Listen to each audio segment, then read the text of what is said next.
Bitcoin has just filled in the CME gap that everyone is talking about. However, while everyone is panicking, something much bigger is happening behind the scenes. Ethereum is quietly starting a rotation that nobody is talking about. Now that BTC has reclaimed this area down here, Ethereum is showing the first signs of leading the next leg to the upside. Now, to start off with on BTC, what we were expecting on the weekly time frame is this spectacular close that we've had. We've struck all of our key levels and we have reclaimed 85k. This is our first sign to say we may have bottomed down here. Now, given that we may have bottomed down here, we need to look for our upside targets. And where we can look for our upside targets is target number one is this order block down here. And that's around the regions of 108 to 110k. The second point we want to look at is now this downside fib from A to B. Providing that this is the low that has been created, we can see that the OTE level is directly matched with the order block at 108k. So these are the levels we want to look at for reversals. In the short term, we can also see a fair value gap down here, which we may tap into and have a pullback. So around the regions of 96 to 99k, we could get a move to the upside, a retracement and a continuation, tapping into our OTE level. Now, one of the most important things we need to focus on right now is the possibility of BTC not taking out its all-time high. And this is always a scenario that may play out.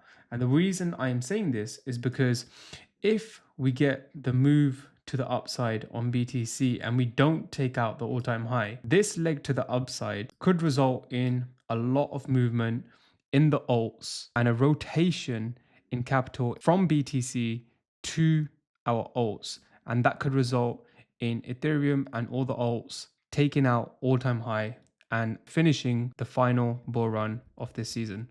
Now, the downside risk that we have on BTC, although we've struck this bottom down here and we've tapped into our key areas, we have room to still go lower around 74 to 75k. Now, even if we close as a doji this week or even slightly bullish, we can still start off next week and take out the low down here.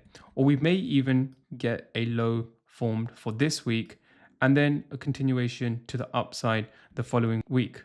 Now, on the monthly time frame, what I am seeing is, and usually I don't draw in trendline liquidity, but what we can see is a clear trendline liquidity bounce. Now, on the monthly time frame, what I want to see is price close above 85k as well. Now, if we close below this level, this is official break of market structure on the trend line liquidity. And if we close below this in November, this is our first sign to say BTC may continue moving to the downside. Now we need to assess to see how BTC will close on the monthly time frame, and I'll keep you guys updated as soon as we get the monthly close. Now on BTC on the weekly time frame, as I said to you, the downside risk is the fulfillment of this market maker sell model. Here is your original consolidation. And if we get that, I still would not panic. I will still believe we're in bullish territory. So nothing will change for me, even though we may strike into the 74k region. Now, on the total market cap, we had a fantastic weekly close on Sunday. We struck into our key levels. We struck into the 78.6, our order block, and we've closed above 2.9 trillion. Those are the areas I was expecting price to close above. And this is a clear sign to say it is not over yet. These key levels have held up like a treat. So what we want to start seeing now is the move to the upside. We have an order block down here, and we can also put in our fib from these levels down here. So we have two levels to look at. This order block at around 3.63 trillion, and we've got 3.66 trillion. We can look around these regions for price to get towards. Now on the daily time frame, we have much more liquidation levels we can target. We have a high down here at 3.58. We've got these order blocks down here, and we also have a fair value gap down here. So if we can start seeing bullish order flow and price rejecting and also closing above these key levels, this is a great sign for us. We can already see clear signs of bullish order flow to the upside. And also on the 4 hour, look how aggressive we are moving to the upside. Now, these are the type of candlesticks that I've been talking about that I want to see. If we can get a bit more of a stronger move to the upside, this is a clear sign for us. Now on Ethereum, we closed above the OTE level, the 61.8 at 2.7K, and that's exactly what we were expecting.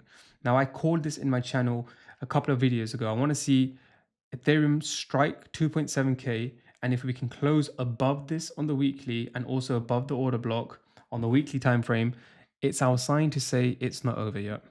Now, I am more bullish than ever, and what I'm expecting is that these are the lows that have been printed. There is always the downside risk that BTC taps into the 75K and also Ethereum taps into 2K. There is always a downside risk of that, as we haven't yet struck and fulfilled these levels. And even if we do, I will still be very bullish to the upside. So I want to see how price now reacts off these key levels down here. I am in a long position on Ethereum, and I will see if there's any other positions that we can take going forward. What we can see down here is we do have an order block. Price may come and tap into this order block, reject it, give us retracement, and we continue moving to the upside. So we may get another entry. If we drop to the 1 hour time frame, we've created break of market structure to the upside, and we've come out from this consolidation, strong bullish hourly close to the upside. So what we want to see now is see how price reacts off this level down here. And if we come back down, we can then put on our fib on the 1 hour from these lows to the highs. And let's see if we can come deeper into this OTE level around 2.7K, maybe even take out these low resistance, low liquidity areas and get an entry around these areas down here. Now, I probably will be safe with my entry, and let's just call it 2.753K, and I'll put my stop loss just below these areas down here. Now, what we want to see in our targets is the highs to the lows, and we want to see at least 4K. We want to see 4K get striked, and that is a good position we can take to the upside in the short term. We may get retracement from there as well. Now, to give you another scenario on the weekly time frame, if we get a full-blown retracement to the upside over the next week, we can close the monthly as a wick to the downside and a smaller body. And then what may happen is we will open up next month, the beginning of December, to the downside, take out previous month's low, grabbing the liquidity, final sweep, and we may even come deeper into the 2K region, and we'll get that final move to the upside. This is based on pure price action and what I'm seeing right now. And this is what you want to look at. I am very, very bullish in the market. Nothing has changed for me. And I will let you know if anything does change for me. If there's any entries that I see, I will also let you know. But keep an eye around that 2.7K region for an entry for long with your stop loss below 2.6K. Now, if you like these types of videos, I trade crypto using the ICT strategy. Hit that subscribe button, like, share, and comment, and I'll see you in the next video.